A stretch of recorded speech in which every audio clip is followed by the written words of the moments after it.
কচুর মুখী সিদ্ধ দিয়েছিলাম, এই যে এটা মাছ দিয়ে রান্না করব। চুলায় গ্যাস কম। আর আমি কচুর মুখী সিদ্ধ করেই রান্না করি, কিন্তু আমার মা এইভাবে ছিলে রান্না করতো। আমার কাছে সিদ্ধ করেই ভালো লাগে, ঝামেলা মুক্ত। সিদ্ধ করে খোসাটা ছাড়িয়ে তার কেটে রান্না করাটা সুবিধা। আর এমনিতে ছুরি বা বটি দিয়ে কাটাকাটি এটা একটা ঝামেলা। এই যে আমি ইলিশ মাছগুলোকে আপনার আঁশ ছাড়িয়ে তারপরে এভাবে ফ্রিজ করে রাখছি। এখন কেটে নিব। আগে এই প্লেট বাটিগুলো ধুয়ে নেই, থালা বাসনগুলো, নাহলে মাছের গন্ধ হয়ে যাবে।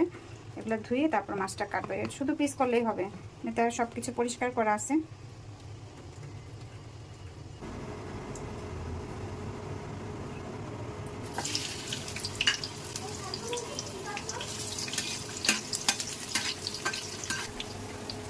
এই যে ইলিশ মাছগুলো কেটে নিয়েছি।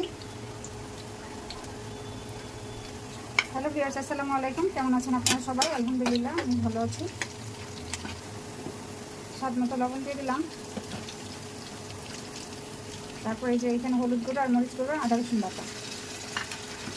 এখন সবগুলো মশলা ভালোভাবে কষিয়ে নেব। আর ইলিশ মাছের রান্নাতে তেমন কোনো ভারী মশলা লাগে না, অল্প মশলা হলেই হয়। মশলা কষানো হয়ে গেছে, এখন মাছগুলো দিয়ে দিলাম। এখানে মাছগুলো একটু কষাই নেব। এখন আবার একটু গ্যাস আসছে, তাই গ্যাসে চুলা নিয়ে আসলাম, ইন্ডাকশন বন্ধ করে।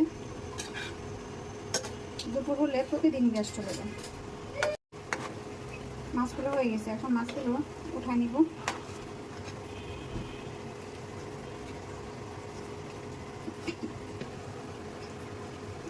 কচুর মুখিগুলো ছিলে তারপরে যে কেটে টুকরো করে নিছি।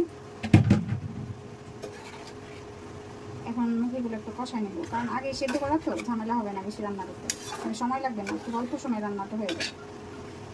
আর এইভাবে রান্না করলে গলা ধরে না।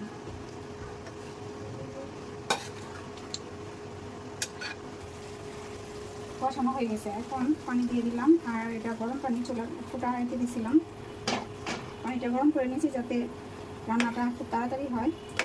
ঝোল দিয়ে দিলাম। আর এখন মাছগুলো দিয়ে দিলাম।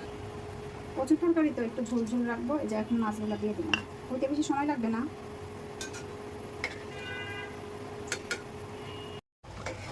রান্না কমপ্লিট। এরকম একটা ঝোল রাখবো। আর ইলিশ মাছ দিয়ে কচু দিয়ে এভাবে ঝোল টাইপটাই ওরা পছন্দ করে, আর বাচ্চাদের খাওয়াতে সুবিধা হয়।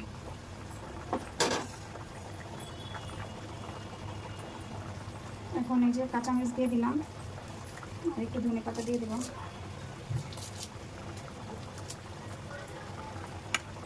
যখন রান্নাটা বসেছিলাম ইন্ডাকশনে, তারপরে গ্যাস চলে আসছে, ইয়েতে চলে আসলাম। এখন মোটামুটি ভালো গ্যাস আসছে। ইদানিং আবার দুপুর হলে না, মানে 10টার পর থেকে গ্যাস চলে যায়। ইলিশ মাছ দিয়ে কচুর ঝোল কেমন হয়েছে কমেন্ট করে জানাবেন। লবণ চেখে নিলাম, মজাই হয়েছে। এখন বাচ্চাদের খাইয়ে তাড়াতাড়ি করে কোচিংয়ে পাঠাই।